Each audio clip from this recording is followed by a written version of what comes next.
댓글이 달렸어요. 와, 댓글 달렸습니다. 아, 근데 댓글 되게 네, 많은데 네. 그 중에 우리 아이가 초경을 시작했는데 너무 아프다고 해요. 진통제 먹여야 되나요, 말아야 되나요? 뭐 있더라고요.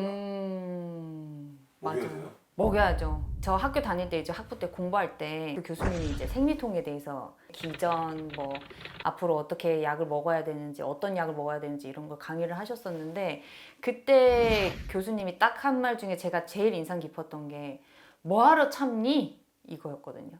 그러니까 사실 생리통이라고 하면은 이제 크게는 두 부류로 나뉘고요. 1차성 생리통 같은 경우에는 진짜로 생리통 자체만으로, 생리 자체만으로 통증이 생기는 거고 2차성 생리통 같은 경우에는 이제 자궁이나 난소 이런 쪽으로 진짜로 실제로 다른 문제가 있어서 생리할 때 이제 같이 통증을 동반하는 경우거든요. 그러니까 보통 이제 초경을 하면서 생리통이 생기는 거는 1차성 생리통이 제일 높죠. 그 1차성 생리통은 예측되는 통증이고 충분히 컨트롤을 할 수 있는 통증이기 때문에 성인이 아프면 먹는 거 아니에요? 보통 그렇게 다들 생각하시잖아요. 근데 진짜 아플 때 그때 먹으세요 이렇게 하는 질병이 있는 반면에 생리통은 사실 1년, 한 달에 한 번씩 계속 주기적으로 하는 거고 예측이 되는 통증이기 때문에 굳이 그거를 아플 때까지 기다렸다가 약을 먹는 거는 어떻게 보면 미련한 거고 피가 비치기 시작하는 그 시기 그리고 통증이 약간이라도 시작하는 시기 그 시기 때 그냥 예측되는 통증이라 생각하고 그냥 약을 먹는 게 좋습니다. 이제 어떤 약을 먹어야 되냐에 대해서는 이제 고민이 많으실 텐데 진통제는 계열이 되게 여러 가지 있잖아요. 우리가 흔히들 먹는 타이레놀 같은 거는 아세트아미노펜 계열이고 이제 뭐 이부프로펜 뭐 이런 브루펜 같은 엔세이드 계열 이렇게 두 종류로 크게 진통제를 나눌 수 있어요. 근데 1차적으로 제가 추천드리는 거는 생리통에는 엔세이드 계열이 좋습니다. 왜냐면 생리 자체의 기전에 대해서 이제 아셔야 되는데 생리통이 이렇게 월경을 하려고 시작을 하면 이제 그 자궁 내막에서 아라키돈산에서 프로스타글란딘이라는 물질을 분비를 해요. 그래서 그 프로스타글란딘에 의해서 통증이 발병이 되는 거거든요. 그 기전을 억제를 시킬 수 있는 진통제를 먹으면 통증도 해결할 수 있고 그게 바로 엔세이드입니다. 생리통에는 훨씬 효과적이고 그 약을 먹었음에도 불구하고 어느 정도 통증이 조금 남아있다 이럴 때는 이제 타이레놀 계열을 같이 붙이면서 두 종류의 약을 같이 쓰는 거죠.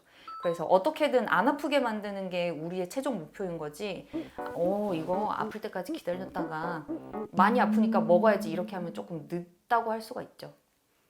참다가 도저히 못 참겠어 먹어야지는 나쁜 행동. 그렇죠. 원래 여성들은 다 알아요. 선생님은 모르시겠지만 여성들은 초콜릿이 땡기고 몸이 붓기 시작하고 이러면 그때 이제 나는 진통제를 준비를 해야 되겠다. 마음의 준비를 해야 되겠다. 이렇게 생각을 미리 하시고 출혈이 약간 비추기 시작하는 그 시기가 있어요. 그때 이제 빨리 약을 먹어버리는 거죠. 그러면은 아예 통증을 느끼지 않고 깨끗하게 지나갈 수 있습니다. 이제 엄마들은 배 아프다 그러면 이제 뜨뜻한 거 이렇게 배에 얹어주고 누워 있으라고 약 안 먹이고. 네. 내성적이 그래요. 맞아요? 아닙니다. 일단 따뜻하게 원백을 하는 거는 무조건 추천드립니다. 그게 통증 면에서도 완화되는 거는 그러니까 증명되어 있긴 하거든요. 근데 내성은 생기지 않습니다. 약은 내성이 절대로 생기지 않고 예를 들어서 이제 마약성 진통제 같은 경우에는 내성이 생길 수 있어요. 그것도 근데 엄청 고용량으로 상습적으로 길게 먹었을 경우에 내성이 생기는 거지 일시적으로 먹는 거는 전혀 내성이 생기지는 않고요. 엔세이드나 타이레놀 계열은 내성 같은 거 절대 안 생기니까 뭐하러 그 통증을 참냐. 근데 내가 보기에는 그 안 먹는 사람들은 약간 마조이스트적인 그런 요소가 있는 것 같아. 좀 아픈 걸 즐기는 것 같아. 자를 수도 있겠다. 네. 후배 PD들 보면 네. 뭐 하나를 먹고 또 아프다 그러면 또 하나를 먹고. 제일 안 좋은 거. 하나를 먹고 이걸로는 해결이 안 돼. 그래서 한두 시간 뒤에 또 하나를 먹고. 그게 제일 안 좋은 거예요. 그러니까 한 번에 그냥 효과 있는 용량으로 빡 이렇게 쓰고 또 이게 효과가 좀 떨어질 때쯤에 또 빡 쓰고 이렇게 하는 게 좋아서 애매하게 하나를 먹고 이렇게 하는 거는 진짜 추천 안 드리고 그 약의 적정한 용량을 제대로 먹는 것이 중요하다. 두통이 너무 심해요. 근데 저 같은 경우는 타이레놀 먹으면 효과가 없어요. 사람마다 사실 드는 진통제가 있고 빨리 확 이렇게 효과를 원한다면은 엔세이드 계열, 이부프로펜 계열을 먹는 게 좋고요.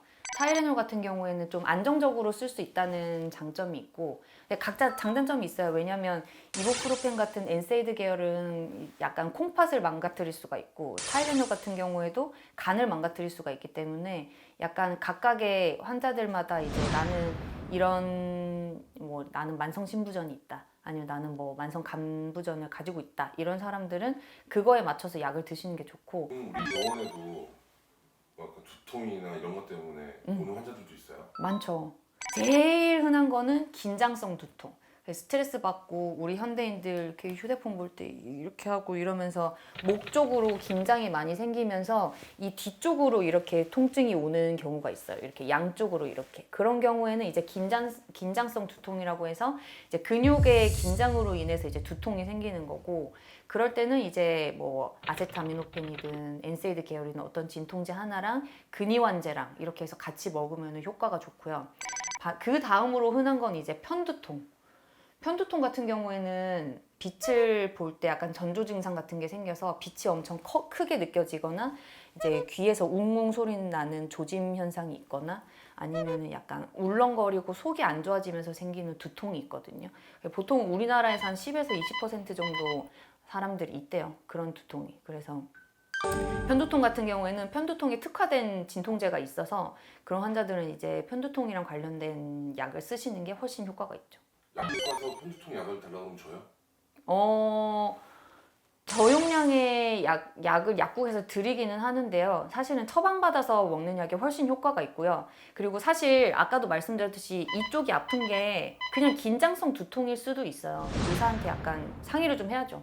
전문가랑 상의를 해서 이게 편두통인지 아니면 그냥 두통인지 이런 거에 대해서 좀 고민을 해보고 이렇게 진단을 받으면 이제 편두통 약을 처방을 받는 거죠.